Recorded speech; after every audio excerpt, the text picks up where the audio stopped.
سورة القلم مكي سورتي بديكي دو پنځوس آیتونه دي او دو پدې کې رکوګانې دي. پدې کې د پیغمبر صلی الله علیه وسلم اوچت شان بیان شوی دی او دا چې څوک د دې پیغمبر خلاف هغه به بد اخلاقي او الله پیغمبر ته چې ته به د هغه خبره نه مني. د نعمت نه چې څوک اعراض کوي، د نعمتونو ناشکري کوي، د هغوی انجام نو ځکه به قیصه راوړي د باغ والو. پیغمبر ته پکې د صبر تلقین شوی دی چې صبر کوه، په مشرکانو باندې ردونه شوي دي. بسم الله الرحمن الرحيم نون والقلم وما يسطرون. قسم دې په قلم باندې او په هغه څه چې لیکي دوی، په هغه څه چې لیکي ملائک یا عام لیکلتي مراد دي. خدې کې ګوره الله قسم خوري په قلم باندې او په لیکلو باندې. اشاره دې ته علما وایي چې هوښیار انسان او مؤمن هغه دی چې د قلم سره او د لیکلو سره تعلق ساتي. دا بس خوشحاله وي چې موږ هم پړ یو وخاندي، نو داسې د خوشحالۍ خبره نه ده. ما انت بنعمة ربك بمجنون. نه یې ته په نعمت د رب ستا لیونی. نعمت مراد قرآن او وحی ده، یعنې ته په دې قرآن باندې لیونی نه. یا د نعمت نه مراد احسان دی، یعنی ستا د رب په تا احسان دی چې ته یې لیونی نه یې ګرځولی. مشرکان هسې لګیا دي. وإن لك لأجرا غير ممنون. او یقینا تا لره خامخا اجر دی چې نه به پرې کېږي، نه ختمېدونکي اجر د پیغمبرانو دپاره یې همیشه د عمل جاري دی، ځکه چې ټول امت ته خیر اخولی دی. وإنك لعلى خلق عظيم. او یقینا ته په اخلاق لویو باندې.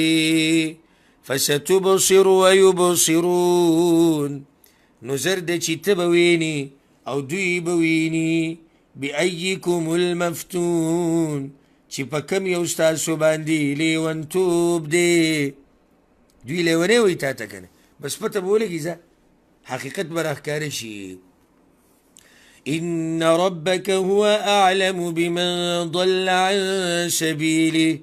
یقینا رب ستا ښه پوه دی په هغه چا چې ګمراه کېږي د لارې د الله نه. وهو أعلم بالمهتدين. او هغه ښه پوه دی په هدایت والو باندې. فلا تطع المكذبين. نو خبره مه منه د تکذیب کوونکو. ډیر کوشش و د مشرکانو چې د پیغمبر د دعوت په څه طریقه بند کړي او نرمي پکې راولي. او نرمي د هغوی څه وه چې یعنې دې د حق پرېږدي لږ. الله وایي نه به منې دوی خبره. ودو لو تدهنو فیدهنون. خوښوي دوی که ته سوس شي نو دوی به هم سوس شي. که ته لږ نرم شي دوی به نرم شي، خو نه داسې به نه کړي. ولا تطع كل حلاف مهين. او خبره مه منه د هر ډیر قسم خور سپک انسان.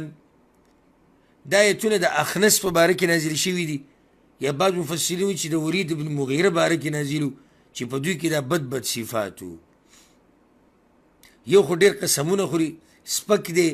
هماز مشاء بنمیم. عیب لګونکي وړونکي چغلۍ لره. مناع للخير. ډیر منع کوونکی د خیر. معتد اثیم.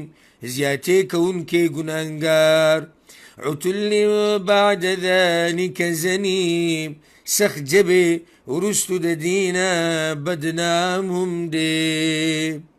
عتل سخت بدن والا، سخت زړه والا، سخت اخلاق والا، جاهل.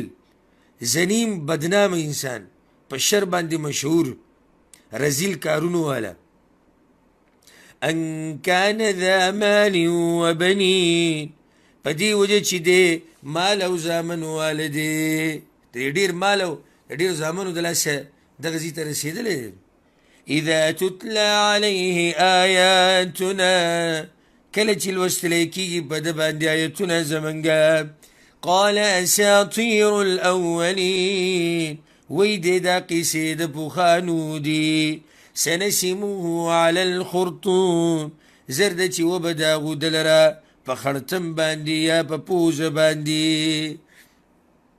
دا به ده لپاره بیا د ذلت او د رسوایي یو نښه انا بلوناهم یقینا موږ ازمیښت کوو په دوی باندې کما بلونا اصحاب الجنه لکه چې ازمیښت کړی و موږ په باغ والو باندې الله وی په دوی هم داسې امتحان دی لکه څنګه چې په هغوی تشبیه د نعمت په ناشکرۍ کې ده یعنی دوی د نعمت ناشکري کوي ښکاره ښکاره آیتونه بیانېږي او دوی وایي دا د پخوانو قیسې دي او هغوی لم الله اوچت اوچت باغونه او نعمتونه ورکړي هغوی هم ناشکري کړې وه نو څنګه شو د هغوی انجام ځه دا یو باغ و یمن کې د یو نیک سړي باغ و ده هلته یو کلی و دروان صنعا ته نږدې په هغې کې دا باغ و ډېر نیک عمله سړی و هغې د خپل مال او میوې د درې حصو کې تقسیم کړي یو د ځان دپاره یو د مسکینانو دپاره او درې باغ لګوله کله چې مړ شو بچی وي زموږ د پلار لیونی دی په مخه به دا باغ او د میوه دا په درې حصو کې تقسیموله موږ به داسې نه کوو د غریبانو حق به نه ورکوو څه چلو شو دا ناشکري ده چې یو سړی د خپل مال نه غریب حق نه ورکوي الله دله دومره څه در کړي دي او ته د هغه الله په بندګانو بیا څه نشي لګولی او درته ویلي م هغه الله اذ اقسموا لیصرمنها مصبحین کله چې هغوی قسم وکړو چې خامخا پرې کوي به دا باغ په وخت د سبا کې سهار وختي به ځو او دا میوې به راشو کوو چې غریبانان را نشي ولا یستثنون او نه جدا کوو حق د مسکین یا معنی داره چې انشاءالله یې ونه وي چېرې که الله وغواړي فطاف عليها طائف من ربك وهم نائمون نو راغې په هغې باندې د شپې راتلونکی عذاب د طرف د ربستانه او هغوی وده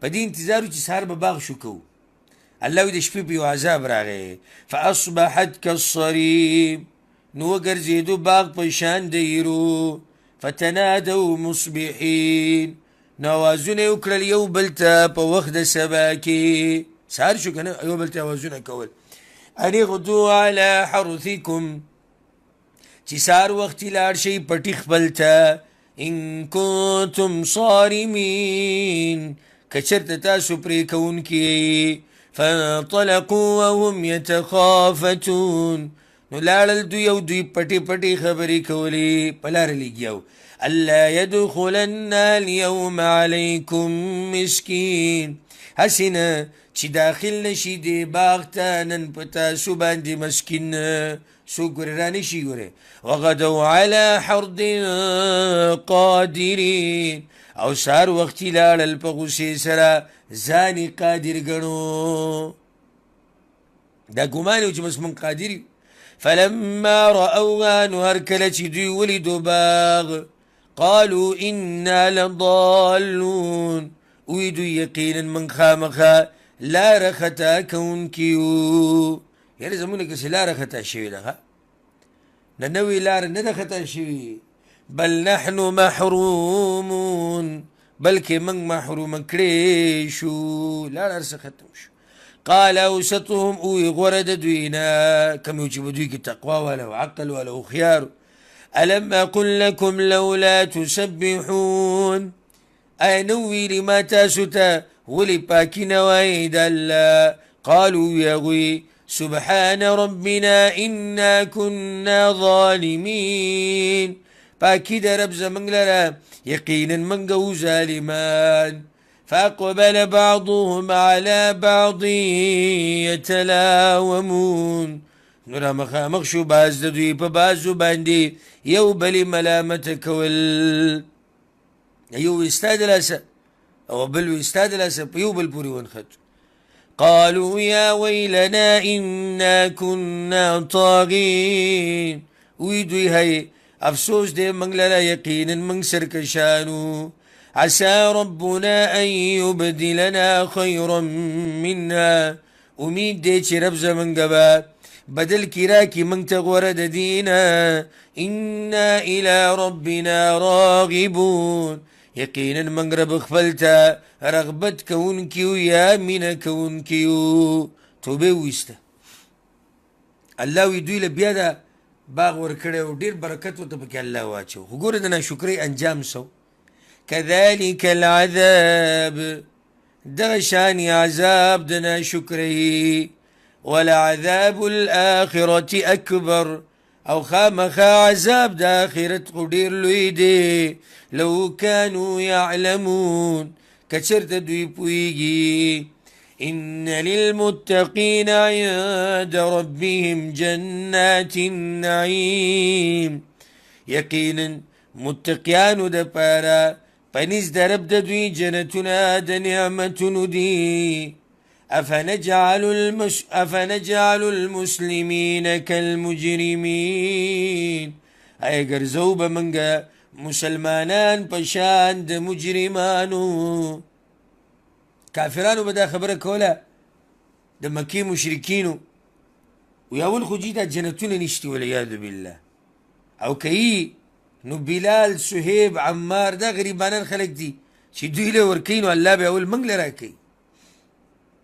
الله پې رد وکړو، ولې مسلمانان او مجرمان یو شان دي. ما لکم کیف تحکمون، څه وجه له تاسو لره څنګه فیصلې کوئ، دا څه خبرې کوئ تاسو. ام لکم کتاب فیه تدرسون، آیا تاسو لره کتاب شتي چې په هغې کې لوستل کوئ.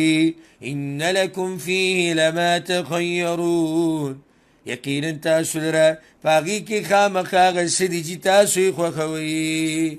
الله اکبر. څومره راګیر کړي دي الله دا مشرکان. وایي تاسو سره څه کتاب دی؟ څه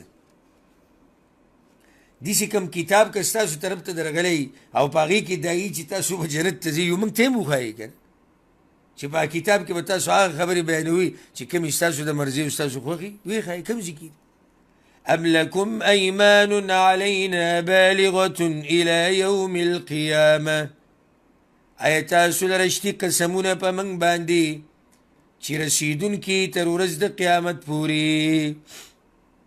ما چې ته داسې قسم خوړلی تاسو ته، داسې قسم چې زه به تینه وځمه، او قسم په دې چې زه به قریش د قریشو کافران او د نور مشرکان دا به زه جنت ته بوځم، چې ته که ما قسم خوړلی نو وی وایي که نه. ان لکم لما تحکمون، چې یقینا تاسو لره خامخا هغه څه دي چې تاسو یې فیصله کوئ چې تاسو ته به جنت میلاویږي، په دې الله قسم خوړلی. سلهم ایهم بذلک زعیم، تپوس وکړه د دوی نه چې کم یو د دوی په دې خبره ذمهوار دی. څوک د دې ذمهواري اخلي چې الله قسم خوړلی را مخامخ دي شي که ها. که اوس دوی داسې ووایي چې زمونږ معبودان شتي هغه به موږ جنت ته دننه کي، زمونږ د بوتان به موږ جنت ته دننه کي. الله وایي ام لهم شرکاء، ای دوی لره شریکان شتي. فلیأتوا بشرکائهم، نو رادي ولي شریکان خپل. ان كانوا صادقین، که چرته رښتیني دوی. یوم یکشف عن ساق، په کومه ورځ چې لرې به کړی شي پرده د پنډۍ نه، الله به پنډۍ ښکاره کړي د خپل شان مطابق. ویدعون الی السجود، او راو به بللی شي سجدې ته. فلا یستطیعون، نو طاقت به نه لري. چا چې په دنیا کې الله ته سجدې نه دي لګولي، یا سجدې لګولي خو د منافقت سجدې لګولي لکه منافقان، او یا بعض علما وایي چې دا آیت هغه چا مبارک دی والعیاذ بالله چې منزله نه راځي، په آخرت کې به الله پنډۍ ښکاره کړي او دعوت ته سجدې به وکړي چې ولګوئ سجده، د سجدې طرف ته به دعوت ورکړي. نو حدیث کې راځي چې دې خلکو د املاګانې به د لرګي په شان کلکې شي، د لرګي په شان نیغې کته به نشي راتلی. فلا یستطیعون، طاقت به نه لري. خاشعة ابصارهم ترهقهم ذله، ذلیله به یې سترګې د دوی د پاسه به راغلی په دوی باندې ذلت. ولي وقد كانوا يدعون إلى السجود او يقينا ودوي چرا بللی کیدو بسجديتا وهم سالمون او دوی بروغو خروغ رمټو په دنیا کې دوی توازن کیدو راشي سجدي ولګوي خو دوی سجدي نه لګولې نه دغه حل چې سجدي نشي لګولې فذرني ومن يكذب بهذا الحديث نو پرېږده ما وغه څوک چې دروغجن ګڼي دا قرآن سنستدرجهم من حيث لا يعلمون زرد چې پارام آرام سره به راونیسو دوی دا غزینا چې دوی به نه پوهېږي داسې یو چل به ورته الله جوړ کړي چې دوی به پې پوه هم نشي واملي لهم او مهلت ورکوم دوی ته ان کیدی متین یقینا چل زما مضبوط دی ام تسألهم اجرا اي غوالي تددوين مزدوري فهم من مغرم مثقلون نو دوی د وجې د تاوان ندرانه کړی شوي دي دوی ګوره دې نه یېرېږه نو ته خو ته مزدوري هم نه غواړې که نه دوی سره د غیبو خبرې پرتې دي ځان لتې لیکي ام عندهم الغیب فهم یکتبون آیا دوی سره پوهه د غیبو دا بس چې دوی لیکل کوي د هغې نه دوی سره ګورې د غیبو خبرې دي که چې دوی د هغې نه دا خبرې لیکي چې او موږ په حق یو او موږ به جنت ته ځو الله په خپل پیغمبر ته وایي چې صبر به کوې ګورې صبر دا قسم خبرې دا به تا تنګوي د دوی د بکواس او د دوی د پالتو خبرې خو ته به صبر کې او د مهي والا په شان تعدي به نه کې د یونس علیه السلام په شان فاصبر لحكم ربك نو صبر کوه فیصلې د رب خپل ته ولا تكن كصاحب الحوت او مه کېږه په شان د مهي والا اذ نادى وهو مکظوم کله چې هغه آواز وکړو هغه د غم نه ډکو آواز یې د مهي د خېټې نه کړو لولا أن تداركه نعمة من ربي كچرت نوی لاندې کړی هغه نعمت د طرف د رب د هغه نه لنبذ بالعراء وهو مذموم نو خامخا غوزار کړی شوی به وی په میدان کې او هغه به بدحاله وی اخو په الله رحم وکړو فاجتباه ربه فجعله من الصالحين نو غوره کو هغه لره رب د هغه په توبې سره فجعله من الصالحین نو ویې ګرځو هغه د کاملو نیکانو نه الله غوره کو هغه په توبې سره یې غوره کو الله ته یې واپسي وکړه او د کاملو نیکانو نه ښه کافرانو به نظربازان راوستل چې په دې پیغمبر صلی الله علیه وسلم باندې نظر ولګي او دی بیمار شي یا کله ناکله به د بغض او د دشمنۍ د لاسې وران کتل چې کله به پیغمبر صلی الله علیه وسلم د دوی په مخه تېرېدو وإن يكاد الذين كفروا ليزلقونك بأبصارهم او یقینا نږدې دي هغه کسان چې کافران دي چې وښویئ تا لره په نظرونو خپلو سره لما سمعوا الذکر هر کله چې واورېدو دوی قرآن